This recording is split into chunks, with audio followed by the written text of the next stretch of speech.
Health is ওয়েলথের পক্ষ থেকে আপনাদের সবাইকে স্বাগত। আজকে আমি বলবো যে এই যে যত রোগ আমাদের শরীরে হয়, এই রোগের জন্য কিন্তু একমাত্র দায়ী হচ্ছে বাত পিত্ত কফ।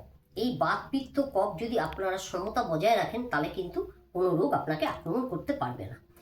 যাদের মনে করুন একটু সর্দির ধাঁচ আছে বা কোনো তার বাত বা কফের দোষ আছে, তারা কিন্তু চেষ্টা করবেন কখনোই তারা ঠান্ডাটাকে লাগাবেন না এবং ঠান্ডা জল অ্যাভয়েড করে চলবেন। ঠান্ডা জল আপনি কিন্তু খাবেনও না। আপনি যখনই জল খাবেন, আপনি শুধুষ্ণ গরম জল খাবেন। আমি এর আগেও বলেছি। এবং রাতে যখন আপনারা শোবেন, সেই সময়ও গরম জল পান করবেন। এবং আপনারা চেষ্টা করবেন রাতে ব্রাশটা করে রাখলে সকালবেলা আর আপনারা সেই সকালে ব্রাশটা করবেন না। সেই যে আপনার বাসি মুখটা রইল, সেই বাসি মুখে কিন্তু আপনি গরম জল অর্থাৎ ঈষদুষ্ণ গরম জল গ্লাসে করে খুব অল্প অল্প পরিমাণে খাবেন। এটা যদি আপনারা করেন, দেখবেন আমার মনে হয় এটা যদি ঠিকঠাক করেন, তাহলে আপনার কিন্তু সর্দির ধাঁচ এবং আপনার যে ঠান্ডা লাগার ধাঁচ সেইটা থাকবে না। আর যাদের অত্যাধিক মানে একটু কিছু হলেই তাদের সর্দি লেগে যাচ্ছে, একটু কফের ধাঁচ হচ্ছে, তারা কিন্তু সব সময়ের জন্য আমি বলবো একদমই তারা ঠান্ডাটা পুরোটাই অ্যাভয়েড করবেন। এইভাবে আপনারা যখন ঘরে চলবেন, তখন কিন্তু পাতলা কোনো চটি পরে চলবেন। আর এই তিনটে অ্যাভয়েড করার জন্য আমি তিনটে প্রাণায়াম বিশেষ করে বলবো। এই তিনটে প্রাণায়াম কিন্তু আপনারা রেগুলার করবেন। রেগুলার করলে আপনাদের এই যে বাত পিত্ত কফ, এই তিনটে সমতা যদি বজায় রাখতে পারেন, তাহলে কিন্তু কোনো রোগটাই আপনার ভেতরে শরীরে প্রবেশ করতে পারবে না। আমি মনে করছি এই তিনটে আপনারা ঠিকঠাক যদি করেন, তাহলে কি কি করবেন? একটা করবেন আপনারা ভস্ত্রিকা প্রাণায়াম, একটা করবেন আপনারা অনুলোম বিলোম, আর একটা করবেন হচ্ছে কপালভাতি। তো কিভাবে করবেন আমি আবার দেখিয়ে দিচ্ছি। এই তিনটে কিন্তু আপনারা অবশ্যই করবেন। আর আমি যেটা বললাম, গরম জল পান করবেন। আর সর্দির জন্য আপনারা যাদের একটু সর্দির ধাঁচ, সেইটার জন্য একটু প্রাণায়াম আলাদা আছে, সেটা আমি পরে দেখাবো। এবার আমি দেখুন কি করছি। প্রথম আমি ভস্ত্রিকা করছি। নাক দিয়ে শ্বাসটা একদম আপনার এই আর্য চক্র অবধি আপনারা যতটা পারবেন নেবেন, আর ততটাই আপনারা এই যে শ্বাসটাকে বাইরে বার করবার চেষ্টা করবেন। যার যেরকমভাবে ক্ষমতা আছে সে ততটাই করবেন। কোনো জোরাজুরি বা তাড়াতাড়ি করার কিন্তু কোনো কথা নয়। দেখুন আমি কিভাবে করছি, ভস্ত্রিকাটা করছি। দেখুন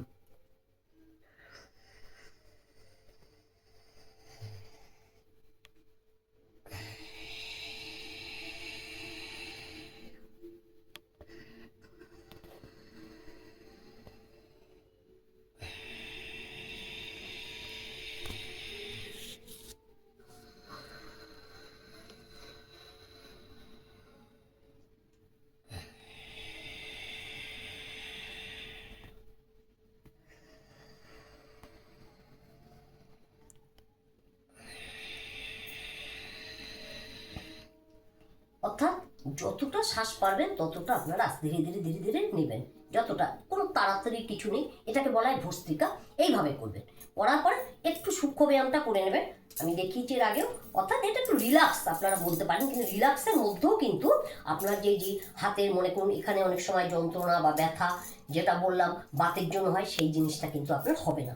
অর্থাৎ এইগুলোকে হচ্ছে সূক্ষ্ম ব্যায়াম। এগুলো আপনারা এই প্রাণায়ামের মাঝে মাঝে আপনারা 1 মিনিট 1.5 মিনিটের মতন করবেন, তাহলেই হয়ে যাবে, কোনো ব্যাপার নেই। ঠিক আছে, এইভাবে করবেন। করে এইবার আমি যেটা দেখাবো সেটা হচ্ছে আপনার অনুলোম বিলোম। কিভাবে করব দেখুন। বা নাক দিয়ে আমি শ্বাসটা যতটা পারবো আর্য চক্র অব্দি নেব। আবার ডান নাক দিয়ে আমি আস্তে আস্তে আস্তে আস্তে আস্তে আস্তে কার্বন ডাইঅক্সাইডটাকে ছেড়ে দিচ্ছি। আবার আস্তে আস্তে আস্তে এখান থেকে অক্সিজেন নেব। এইভাবে কিন্তু আপনারা বা ডান ডান বা এইভাবে নাক দিয়ে আপনারা শ্বাসটা নেবেন। দেখুন আমি কিভাবে করছি।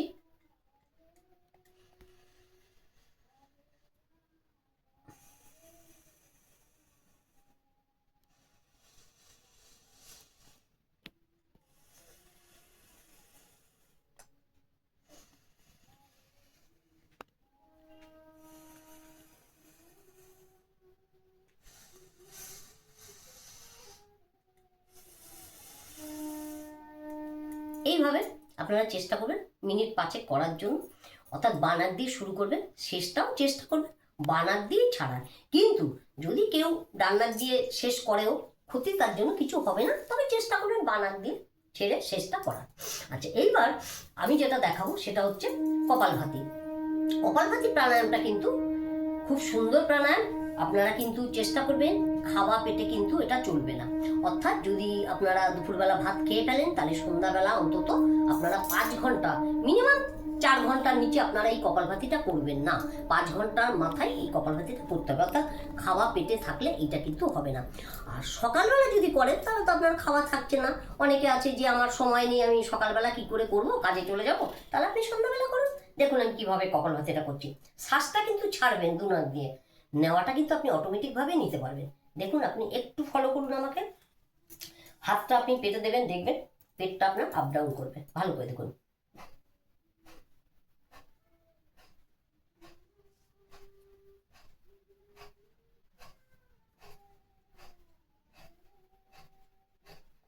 দেখেছেন? এইভাবে কিন্তু পেটটা আপনার আপ ডাউন করবে, শ্বাসটা খালি ফেলবেন, নেওয়াটা কিন্তু অটোমেটিক নেবেন। আর বাঁ হাতটা আপনারা যে কোনো একটা মুদ্রা, আমি অনেকগুলো মুদ্রা আছে আমার, জ্ঞান মুদ্রা, ধ্যান মুদ্রা, যে কোনো মুদ্রা নিয়ে বাঁ হাতটা রাখবেন। এবং সবসময় চেষ্টা করবেন এই যে মেরুদণ্ডটা, এটা কিন্তু আপনারা এইভাবে বসলে হবে না, সবসময় আপনাকে স্ট্রেটভাবে, অর্থাৎ মেরুদণ্ডটা কিন্তু আপনাকে সবসময়ের জন্য স্ট্রেট রাখতে হবে। তবেই কিন্তু আপনার এই প্রাণায়ামগুলো সঠিক হবে। নচেত কিন্তু প্রাণায়ামগুলো এইভাবে বসলে কিন্তু প্রাণায়াম আপনার হবে না। আমি আবার কপালভাতি করছি, একবার দেখে নিন কিভাবে পেটটা কিন্তু আপ ডাউন করবে। দেখুন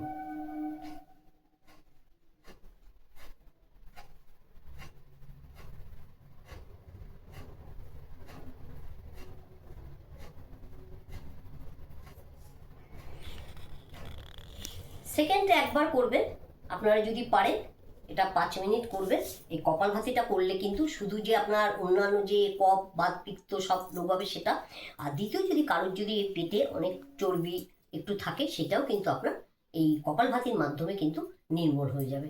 ঠিক আছে? এই 3টে প্রাণায়াম আমি চাইছি আপনারা অন্তত 15 মিনিট, যদি সকালে না হয় রাত্রে সন্ধ্যাবেলা করুন, করে এবং সঙ্গে সঙ্গে খাবেন না, 10 মিনিট পরে আপনারা আহার করুন। দেখবেন আপনার শরীরে কোনো রোগী প্রবেশ করতে পারবে না। আজকে আমি এখানেই রাখবো। আপনারা ভালো থাকবেন, আপনারা আমার সবসময় পাশে থাকবেন, লাইক করবেন, সাবস্ক্রাইব করবেন, কমেন্ট করবেন। নমস্কার।